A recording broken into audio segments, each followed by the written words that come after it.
Interesting piece by Sean King over at Daily Kos. The United States this year is on path to have the fewest number of police officers shot or killed in the line of duty than any year since we started keeping track. People who are sympathetic police will quote that 80 police have died in the line of duty this year. That is true. 13 had heart attacks. 19 died in car accidents. 3 died because of 9/11 related illnesses. A total of 26 officers have been shot and killed in the line of duty this year. One was Harris County Deputy Darren Goforth, who a white guy who was apparently shot by a black man, and we don't know the motive, although Fox News has been quick to jump all over it and say, oh, it's because of the Black Lives Matter people, which is pretty amazing. I mean, the police have killed 103 people in the month of August in the United States. They've killed 791 people in the entire United States so far this year. Police have killed disproportionately people of color. And now we've got maybe 2 white cops killed by black people, and suddenly Fox News is all over this. Seems bizarre to me. Maybe Carl Pittman can help make some sense out of it. He's a member of the Black Leadership Group Project 21, criminal investigator with the Harris County Sheriff's Office, although he's speaking for himself and not the Sheriff's Office. The website, nationalcenter.org. Carl, welcome to the program. Thank you, Tom. So, I read your op-ed, and it's in your op-ed, you say that, unfortunately, you say there are those in our country, within our government and outside of it, who have fueled a war against law enforcement officers. They've made officers out to be uncaring, calculating killers of minorities, especially blacks. And then you say, to the evil who wish to start a war against the righteous, don't start something you are ill-prepared to finish. What is that? What are you threatening?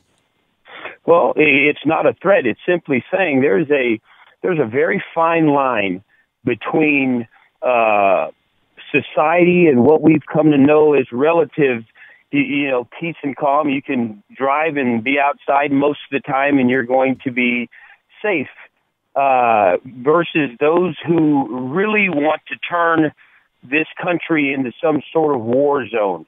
And I think the silent majority in this country is really yet to speak up on this matter, but I think it's starting to happen. And we have to get this notion that one life is more important than another. Everyone's life is important, and I think to try to promote one over the other is just kind of foolish to me. Well, I don't think anybody's doing that. That's the kind of straw man, false argument that you hear in news resources like Fox and the Limbaugh Show, where they basically just lie to people to whip them up.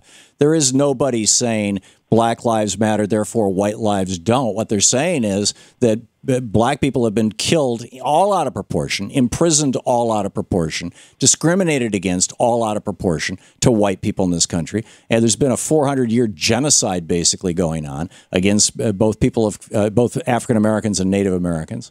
And enough is enough. Let's say that black lives matter too.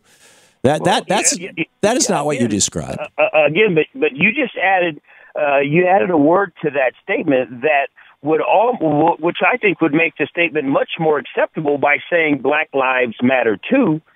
But again, you have people openly advocating the killing of police officers. You have people openly advocating. Who? Wait a second. Who?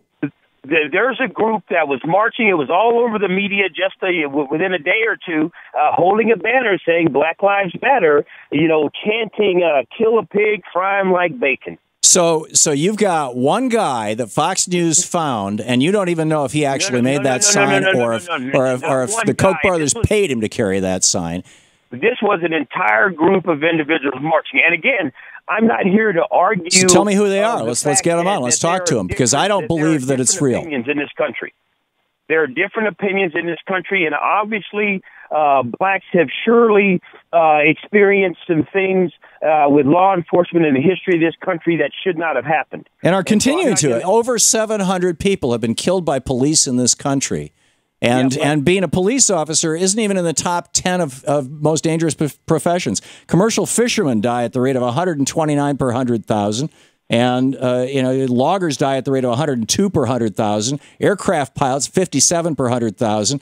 People, garbage collectors, 41 per 100,000. Roofers, 32 per 100,000. Steel workers, 26 per 100,000. Farmers and ranchers, 25 per 1,000. Drivers and truck drivers, 24 per 1,000. Electrical power installers, 20 per 1,000. The taxi drivers, 19 per 1,000. And then you get to police, 18 per 1,000, per 100,000, excuse me. Well, Tom, I can tell you this.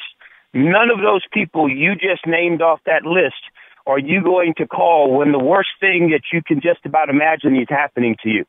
And that is exactly why a lot of people take a very special consideration of the job that police officers do. Not saying that any of those other jobs are not important in making this whole thing we know as society work.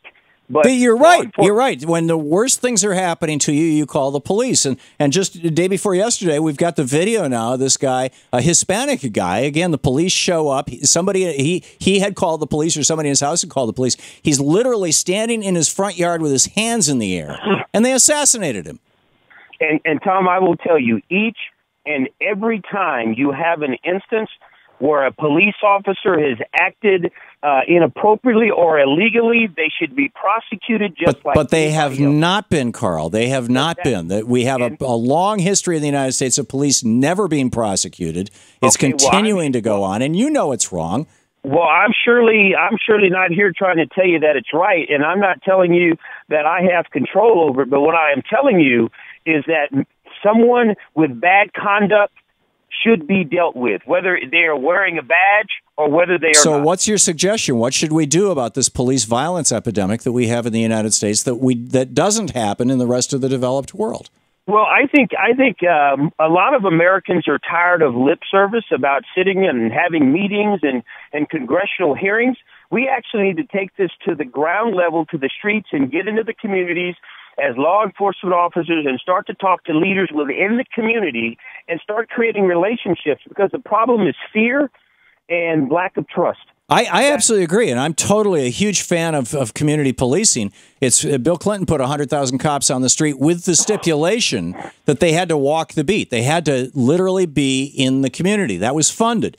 George W. Bush did away with that. Nancy Pelosi passed legislation to bring that back. Republicans in the Senate filibustered it and said, no, we don't want that. And instead, we are giving hundreds of millions of dollars of tanks and things to our police departments, and we're not funding community policing. It seems to me, I don't understand why Fox and the Republican Party hate community policing, but clearly they do. Why? Well, I think law enforcement, in my opinion, just like education, we need to bring it back so there's more control at the local level.